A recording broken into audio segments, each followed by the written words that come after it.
So today's topic is the continuation of linear motion that we started last class. Last class we used an equation to determine the characteristics of motion in one dimension or linear motion. But today we're going to try to understand linear motion a different way, and that is using tables and graphs. So we're going to learn the types of tables and graphs that there are for linear motion and how to analyze them and take from them the information that gives us the characteristics of each type of motion.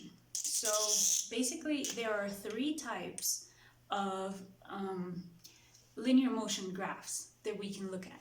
So the most important thing with graphs for physics is to look at what there is in the y-axis and what there is in the x-axis. Because in math it's always just x and y, and we know what x means and we know what y means. But in physics, you need to look at the axis because they can mean different things. But this time is always going to be the variable in the x-axis. So we're going to have time here. And what's going to change is what we have in the y-axis. So the first type of graph that we're going to talk about is something called a distance time graph. That means that here in the y-axis, we have distance. Right, so that is one of the examples. So we could have time in seconds and distance in meters. It's also important to notice what the unit is in each of the axes. So we could have a graph that looks something like this. So let's say it's 0 here, 0 meters, and time 0, and we're going to have a total of 10 seconds. So this is 2, 4, 6, 8, and 10 seconds. And here we have 2, 4, 6, 8, and 10 meters. And an example could be a graph like this. So what we have here is an object that is always at 4 meters from the starting point. As time passes, the object isn't going anywhere. It isn't coming any closer to the 0 point, and it isn't going farther away. So we can think of this example as our 0 meters being, for example, our house. So our house is 0 meters. And then what we're going to look at here is the distance from our house. So maybe there is a park here at 10 meters. So I'll draw a tree. Right? So what we want to know is how many meters away from our house we are at every point in time. So it says that at 2 seconds, we were at 4 meters from our house. So we were somewhere here. And at 8 seconds, we were still 4 meters from our house. So we were still here. So that means that for this 10 seconds, we were staying right there at 4 meters and we didn't move anywhere. So this is called being at rest. So this is our first example of a type of graph, and it's called at rest. So at rest basically means not moving, not going anywhere. Yes, so this is not moving. It's staying still wherever it is. That's the first type of graph in a distance time graph. But we can have another example. We can have a line that goes up. So maybe, let's see, we have something that looks like this.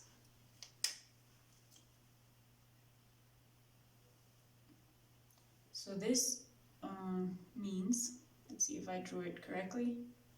Yeah, pretty close. So it means that in 10 seconds, the person who's walking or the object went from 0 to 10 meters. That means it took the person 10 seconds to travel 10 meters.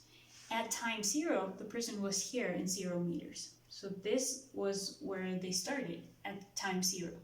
At time 6, for example, the person was in position 6, so they were right here. 6 meters. So in the first 6 seconds, they traveled from here to here. And at time 10, they were at a distance of 10 meters. So after 10 seconds, they were here. So this means constant speed. Why? Because every time corresponds to a distance, and every second they travel the same distance. So in the first 2 seconds, they traveled 2 meters. In the first 4 seconds, they traveled 4 meters. In 6 seconds, 6 meters. In 8 seconds, 8 meters. And in 10 seconds, 10 meters. If we use our equation from last time, x equals vt, and we want to find the speed of this person, it's x over t. So we know that if he traveled 10 meters in 10 seconds, the speed, 10 over 10 is 1 meter per second. And that speed was constant. Every second, he traveled 1 meter. So this is called constant speed. So our first one was at rest. The second one is called constant speed. Constant speed. We can also have constant speed that is a different speed. So right now we have 1 meter per second. But what if instead of 1 meter per second, we have double? So instead of taking 10 seconds to travel from the house to the park, someone else took half of the time. So 5 seconds to travel from the house to the park. So let's do that one in green. So in 5 seconds, which is right over here, they traveled the same 10 meters. So we're going to have a line that goes like this. Right? So now our v, which is x over t, is the same 10 meters, but in 5 seconds. 10 over 5 is 2. So the speed for the green line is 2 meters per second. Instead of 1 meter per second, it's twice as fast. So this line that we drew first has a slope. I don't know if you've seen slope yet in math class, but slope is like how inclined the line is. So if it's steeper, that means more inclined. Like this green one, it's because the speed is faster. If it's less steep, less inclined, like the blue line, it's because the speed is slower. So we have both of these examples of constant speed, but one of them is a higher speed than the other one.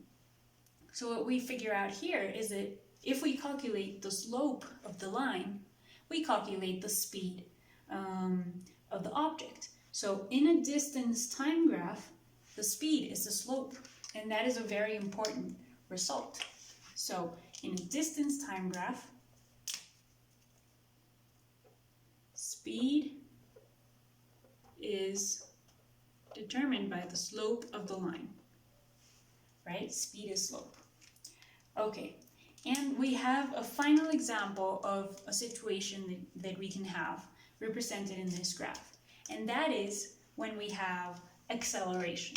So here we're going to introduce a new topic that we're going to look at more closely next class, which is called acceleration.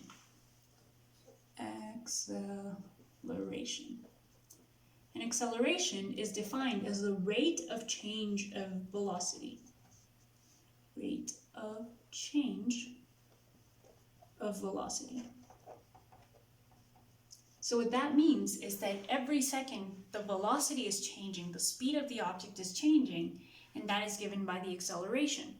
So if you have a car that is first going at 60 kilometers per hour, and then he accelerates and is then going at 100 kilometers per hour, the speed change, and the acceleration is going to be given by the rate of change, how fast that velocity changed. So maybe you've heard, if you like cars and car racing, that a car can go 0 to 100 in this much time. And the shorter that time is, the better the car is, the more powerful.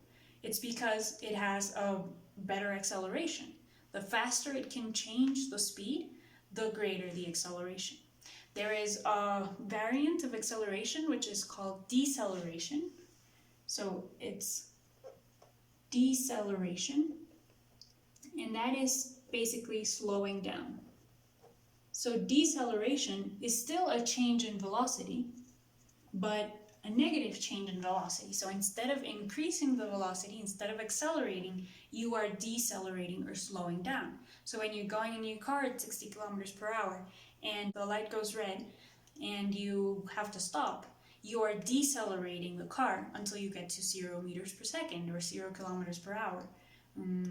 So that is acceleration and deceleration. So how does that look in a distance time graph? So in a distance time graph, suppose you're first not moving. So you're here in 0 and you're not going anywhere, and your car or you are just at rest at 0 in 0, so not moving in 0. And you start moving, you start walking really slowly, so your line is first going to be not steep at all because you're not going fast, you're going slow. So your line is going to look something like this, maybe below the other lines.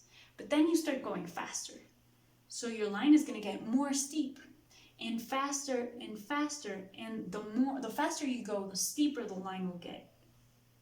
So basically, acceleration looks sort of like a curve, like a parabola, because the slope of the line is becoming steeper. So at the beginning, the slope was very small. It looked sort of like a line that was going to not get very far. But as it got faster, it sort of resembles a line that gets steeper and steeper until it becomes a curve. So when we have a curve, that is because we have acceleration. Acceleration. How would deceleration look? Well, maybe it will look the opposite way. So you're going fast. Let's say you start here. No, that's okay. You start here in 0, and you're going really fast, and then you start going slower and slower because maybe you see the light turn red here in the park, so you can't keep moving at the same speed you were moving. So if you're first going fast and then slow, your first line is going to be very steep. It's almost going to look, it's faster than 2 meters per second, so it's very steep. But then it gets less steep and less steep and less steep and less steep until it becomes basically 0, the change in speed. So this is deceleration, and this is acceleration. Yeah, so let me label it here. So basically, this straight line is a slow, constant speed. Constant speed. This other straight line that is steeper is a fast, constant speed. Fast, constant speed. We have this one, which was a straight line, horizontal, which is at rest, not moving. And we had a curve that gets less steep, decelerating,